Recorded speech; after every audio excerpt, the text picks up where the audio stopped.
प्यारे विद्यार्थियों नमस्कार। स्वागत है आप सभी का आपके अपने YouTube चैनल पर। तो आज की क्लास में दोस्तों हम बात करने वाले हैं बीएसटीसी 2025 की तैयारी करने वाले सभी अभ्यर्थियों के लिए राजस्थान जीके के ऐसे प्रश्न जो कि आपकी परीक्षा की दृष्टि से मोस्ट इंपोर्टेंट होने वाले हैं। बीएसटीसी 2025 का नोटिफिकेशन दोस्तों किसी भी टाइम आपका जारी होने वाला है। तो ऐसे में दोस्तों जितने भी छात्र छात्राएं पहली बार में अपना सिलेक्शन लेना चाहते हैं तो डेली क्लासेज आपको आज से अटेंड करनी है। तो बिना किसी देर के आज के महत्वपूर्ण प्रश्नों की क्लास को शुरू करते हैं। पहला प्रश्न आपसे पूछा गया है, मेहरानगढ़ किले का संस्थापक कौन था? ऑप्शन से राणा सांगा, राणा कुंभा, राव जोधा या फिर रायमल। जल्दी से पहले प्रश्न का राइट आंसर बताइए। मेहरानगढ़ किले का संस्थापक इनमें से कौन था, यही आप सभी से पूछा गया है। तो बात करें पहले प्रश्न के राइट आंसर की, मेहरानगढ़ किले का संस्थापक देखिए आपके राव जोधा था। तीसरा ऑप्शन जिसने भी सही किया उन सभी का यहाँ पर बिल्कुल करेक्ट आंसर हो जाएगा। अगला प्रश्न देखिए यहाँ पर पूछा गया है, अजमेर की नाग पहाड़ियों से किस नदी का उद्गम होता है? खारी नदी, लूणी नदी, माही नदी या फिर बनास नदी। जल्दी से सभी इसका आंसर बताइए। अजमेर की नाग पहाड़ियों से कौन सी नदी का उद्गम होता है, यही आप सभी से पूछा गया है। तो जल्दी से सभी विद्यार्थी इसका आंसर बताइए, कौन सा ऑप्शन करेक्ट आंसर हो जाएगा। तो बात करें राइट आंसर की, लूणी नदी का उद्गम देखिए आपके अजमेर की नाग पहाड़ियों से होता है, यानी कि दूसरा ऑप्शन जिसने भी सही किया उन सभी का यहाँ पर करेक्ट आंसर हो जाएगा। अगला प्रश्न देखिए पूछा गया, निम्न में से किस जिले को डांग की रानी कहा जाता है? सवाई माधोपुर, धौलपुर, बूंदी या फिर करौली। जल्दी से इसका आंसर बताइए। डांग की रानी इनमें से किसको कहा जाता है, यही आपसे पूछा गया है। तो जल्दी से बताइए इसका आंसर क्या हो जाएगा। डांग की रानी की बात करो देखिए आपके करौली जिले को जो है डांग की रानी कहा जाता है। चौथा ऑप्शन इसका राइट आंसर हो जाएगा। बढ़ते अगले प्रश्न की ओर। अगला पूछा गया है, निम्न में से खारे पानी की झील कौन सी है? जयसमंद, पचपदरा, राजसमंद या फिर सिलीसेड। जल्दी से इसका आंसर बताइए, कौन सा ऑप्शन करेक्ट आंसर हो जाएगा। खारे पानी की झील इनमें से कौन सी है, यही आप सभी से पूछा गया है। तो जल्दी से सभी विद्यार्थी आंसर बताइए। तो इनमें से देखिए खारे पानी की झील हो जाएगी आपकी पचपदरा झील, जो कि बाड़मेर के अंदर स्थित है। दूसरा ऑप्शन करेक्ट आंसर हो जाएगा। अगला देखिए, अगला पूछा गया है, निम्न में से किस मेवाड़ के किस राजकुमार को राजस्थान का भीष्म पितामह कहा जाता है? ये आपसे पूछा गया है। निम्न में से मेवाड़ के किस राजकुमार को राजस्थान का भीष्म पितामह कहा जाता है? राणा लाकार, राणा मोकल, राणा हमीर या फिर राव चुंडा। जल्दी से सभी इसका आंसर बताइए। राजस्थान का भीष्म पितामह किसे कहा गया है? तो बात करें राइट आंसर की, राव चुंडा को आपके राजस्थान का भीष्म पितामह कहा गया है। चौथा ऑप्शन इसका बिल्कुल राइट आंसर हो जाएगा। अगला प्रश्न देखिए, अगला पूछा गया, गणगौर त्योहार कितनी अवधि तक मनाया जाता है? 18 दिन, 15 दिन, 20 दिन या फिर 21 दिन। जल्दी से सभी विद्यार्थी इसका आंसर बताइए। गणगौर का त्योहार है कितनी अवधि तक मनाया जाता है? गणगौर का ये त्योहार देखिए आपके चैत्र माह के अंदर आता है, ठीक है ना। चैत्र माह के अंदर आता है और ये कितनी अवधि तक मनाया जाता है? तो ये 18 दिन तक मनाया जाता है। पहला ऑप्शन इसका बिल्कुल राइट आंसर हो जाएगा। अगला देखिए, अगला पूछा गया है, पुत्र के जन्म पर गाए जाने वाला गीत कौन सा है? होलर गीत, घोड़ी गीत, झुलरिया गीत या फिर गुड़ला गीत। जल्दी से सभी इसका आंसर बताइए। इंपॉर्टेंट प्रश्न तो परीक्षा में काफी बार पूछा गया प्रश्न है, तो सभी को इसका आंसर बताना है। पुत्र के जन्म पर गाया जाने वाला गीत, तो पुत्र जन्म पर जो गीत गाया जाता है वो देखिए होलर गीत है, जिसे आपके दोस्तों जच्चा गीत भी कहा जाता है। जच्चा गीत भी इसी का नाम है। दोनों में से कोई सा भी ऑप्शन में आ सकता है। तो चलिए बढ़ते हैं जल्दी से अगले प्रश्न की ओर। अगला पूछा गया, लोक देवता पाबूजी का मुख्य उपासना स्थल कहाँ स्थित है? जोधपुरिया गांव में, कोलू गांव में, आसिंद गांव में या फिर तिलवाड़ा गांव में। जल्दी से सभी इसका आंसर बताइए। लोक देवता पाबूजी का मुख्य उपासना स्थल कहाँ स्थित है? तो ये देखिए आपके कोल्लू गांव के अंदर स्थित है। दूसरा ऑप्शन इस प्रश्न का करेक्ट आंसर हो जाएगा। अगला प्रश्न देखिए पूछा गया, राजस्थान में ब्लू पोटरी की दस्तकारी का उद्भव कहां से हुआ था? इराक से, अफगानिस्तान से, ईरान से या फिर रूस से। जल्दी से सभी इसका आंसर बताइए। ब्लू पोटरी की दस्तकारी का उद्भव दोस्तों कहां से हुआ था, यही आपसे पूछा गया है। तो जल्दी से सभी विद्यार्थी इसका आंसर बताइए। तो ब्लू पोटरी की दस्तकारी का जो उद्भव है देखिए वो आपके ईरान से हुआ है। ईरान को ही देखिए पर्सिया नाम से जाना जाता है। तो दोनों में से कोई सा भी ऑप्शन में आ सकता है, दोनों आपको ध्यान में रखना है। चलिए अगला प्रश्न देखिए, अगला पूछा गया, राजस्थान की प्रथम विधानसभा का अध्यक्ष कौन था? शांतिलाल चपलोत, नरोत्तम लाल जोशी, सुमित्रा सिंह या फिर तारा भंडारी। सभी को इसका आंसर बताना है। देखिए हमारी क्लास में देखिए करंट अफेयर के प्रश्नों को भी सम्मिलित किया गया, जिससे दोस्तों राजस्थान के करंट अफेयर की भी साथ साथ में आपकी तैयारी हो जाएगी। 4 से 5% क्लास के लास्ट में आपको करंट अफेयर के भी देखने को मिलेंगे।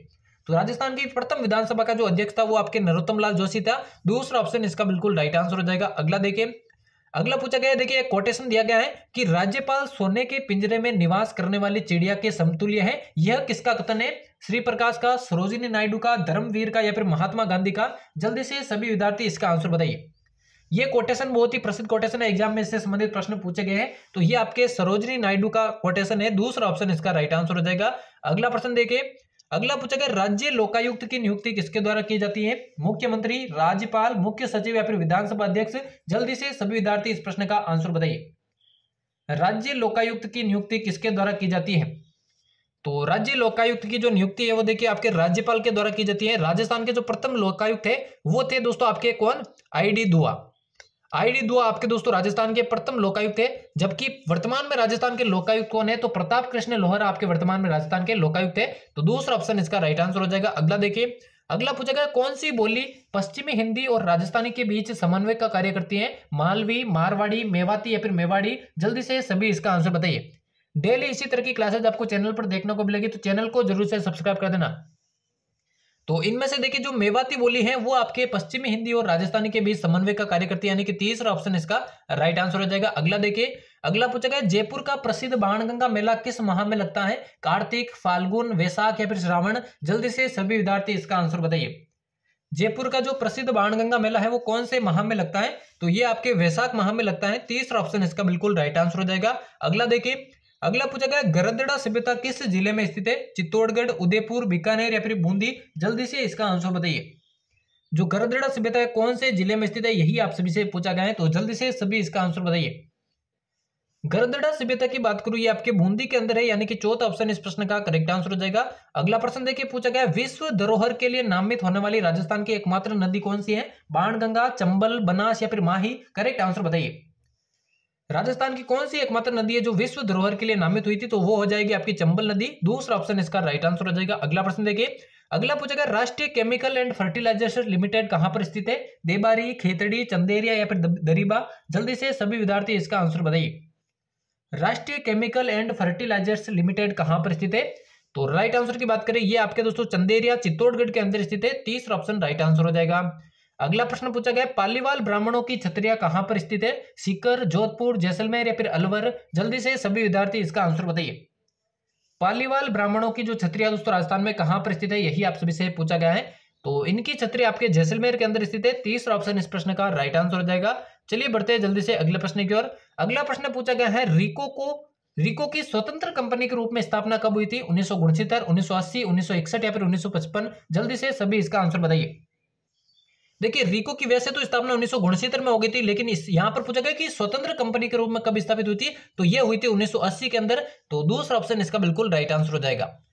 अगला प्रश्न पूछा गया राजस्थान का डाबला सिंगाना क्षेत्र किस खनिज के उत्पादन के लिए प्रसिद्ध है? तांबा, लोहा, चांदी या फिर सोना? जल्दी से सभी इसका आंसर बताइए। राजस्थान का जो डाबला सिंगाना क्षेत्र है कौन से खनिज के उत्पादन के लिए प्रसिद्ध है, यही आपको बताना है।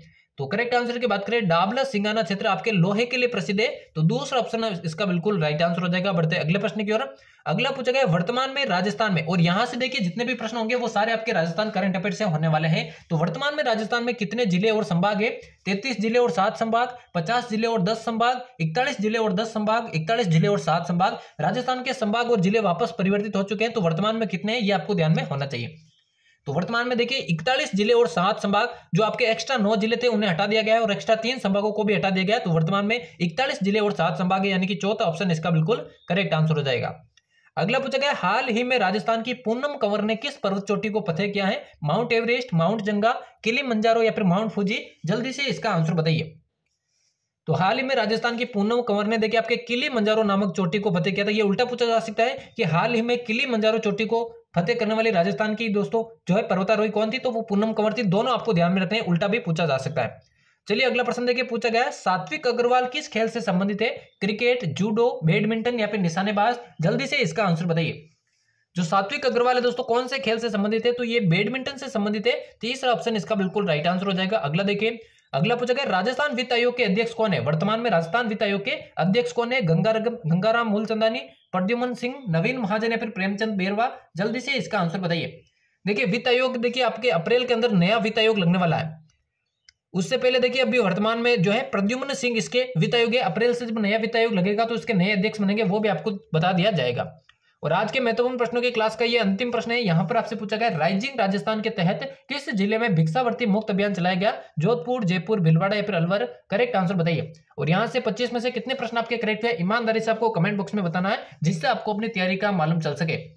तो भिक्षावृत्ति मुक्त अभियान जो है दोस्तों आपके जयपुर जिले में चलाया गया, दूसरा ऑप्शन इसका करेक्ट आंसर हो जाएगा। तो यहाँ पर हमारे बीएसटीसी 2025 की परीक्षा के लिए राजस्थान जीके के इंपॉर्टेंट प्रश्नों की क्लास समाप्त होती है। डेली इसी तरह की क्लासेस आपको चैनल पर देखने को मिलेगी। तो आपने अभी तक चैनल को सब्सक्राइब नहीं किया है तो सब्सक्राइब करके बेल आइकन को प्रेस कर दे इसी तरह की वीडियोस आगे भी पाने के लिए। तो मिलते हैं किसी अन्य क्लास में, तब तक लेते हैं आप सभी से अलविदा, धन्यवाद।